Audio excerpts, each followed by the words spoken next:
Okay, Cyberbeast fans, it's Mark from the Cyberbeast. It is a beautiful spring break time here in North Myrtle Beach. It's April, the pollen has stopped, and there's a reason why I'm going live today instead of dropping my morning episode. So hang on a second. I want to first let you know that the pollen has stopped.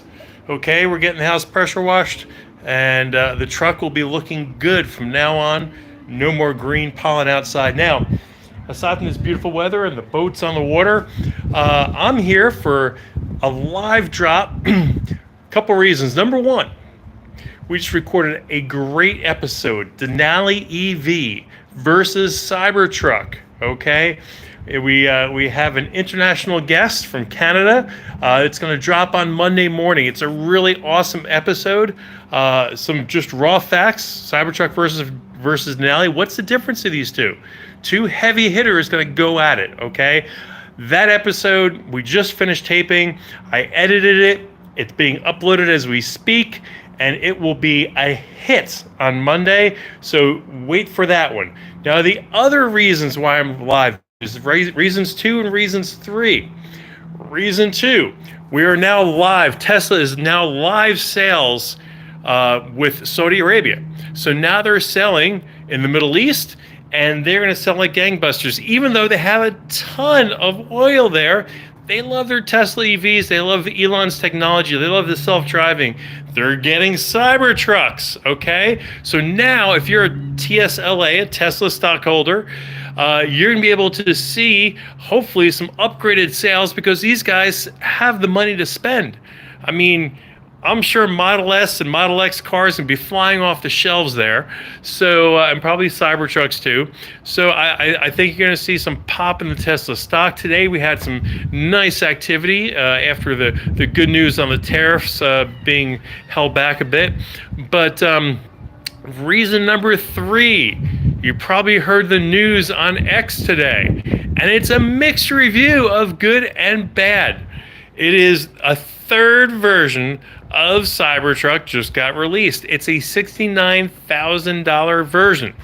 There are some differences. I think it's 18-inch wheels. It's a soft to no cover. There's no outlets in the bed. The seats aren't that faux leather. It's more of a fabric type of material. Let's see what else. Obviously, the speed. It is a I believe it's still a 2-motor variant. It's no air suspension, though. It is a shock suspension, just like a typical car. Trying to think of what other differences there were. If you've read X, you've probably heard about all the differences. Here's the thing. Tesla's trying to get people in the lower end market. And look, you guys have been saying Tesla needs a lower price vehicle. And here it is, right? They've really stripped it down. I believe there's no heated seats. There's no heated steering wheel. Let's see. Oh, yeah, there's no 17-inch monitor. You have to use your phone as your display. Only kidding. Only kidding. There's still that 17-inch display. Anyway, it's also a little bit lighter. It doesn't have the towing capability. You can't tow with it. So there's definitely going to be some people who... This is designed for a car, okay? For people who want a car and not a pickup truck like we do. As a 35-year truck owner, I need a pickup. I don't need this toy. So it is out there. I think you're going to have some sales for people who just like the look but don't need the trunk functionality.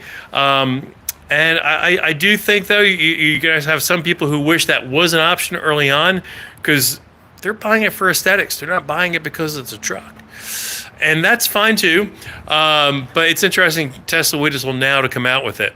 I do think, though, it was a smart move. It'd be interesting to see how it plays out. I know there was just recently news this week. The new battery, the 4680 cells, have now been cheaper to make than previously. So now they've got some more profit margin. They've got some wiggle room now.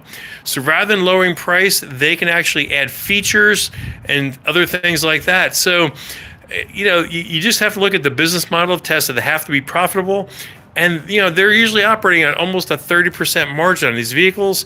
So they're trying to get all they can without making what I call a Tacoma truck. If you follow me on X, I've said, some of these guys want a $40,000-$50,000 pickup truck.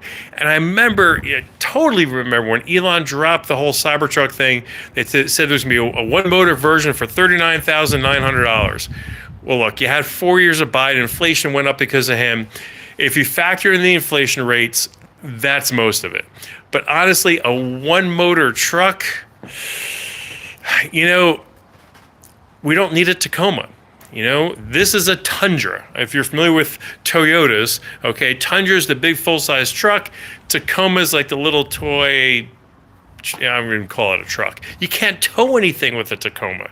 So I do think that is a market Tesla shouldn't be in. Look, if you want just maybe to tow a single jet ski or something, you can get a Model Y and put a hitch on it, and you'll be fine with that, okay? But I do think the one motor version of the Cybertruck at $40,000 probably wasn't the best idea. But everything changed. Not my saying it. That's Franz, Elon, some other people. But anyway, that is the news from X. If you haven't heard about that, pop over to X. Follow me, Mark of the Cyberbeast, and definitely find out some more about that new version of the Cybertruck. Again, I think you're going to see some people who want to go ahead and get that. Another piece of news on the Cybertruck. From what I understand, they've got inventory at a lot of locations. People now are saying they put orders in on Friday and picked up a Cybertruck on Monday. Okay, so no waiting. You want one? You get one right off the shelf. So it's some good news, right? And you've also got news out of China. If you have not heard, Tesla in China, you cannot configure an S or an X anymore. You can buy existing inventory, but you cannot configure an S or an X. What does that mean? You know what that means. Refresh on the S and the X, first in China, and then once it finishes there, it's going to be here in the US. So I think you're going to see some awesome refreshes for the top-end cars, and I think that's going to help sales because the S and the X, we're getting a little stale looking. They've been around for several years. Now they're going to get a refresh and probably have that light bar look in the front and the back. It should be awesome. I can't wait till Monday when we drop this video with Jordan. It is going to be incredible. He's going to talk about his ownership of the Denali after owning a Model Y for 3 years. And you're going to get the down and dirty, the truth, here at Mark of the Cyberbeast. Thank you for joining me. It's Friday. Fun day. In fact, it's probably drink o'clock for almost everyone. So before you do that, go down, hit like, hit comment, subscribe, and drink up. Have a good weekend, guys.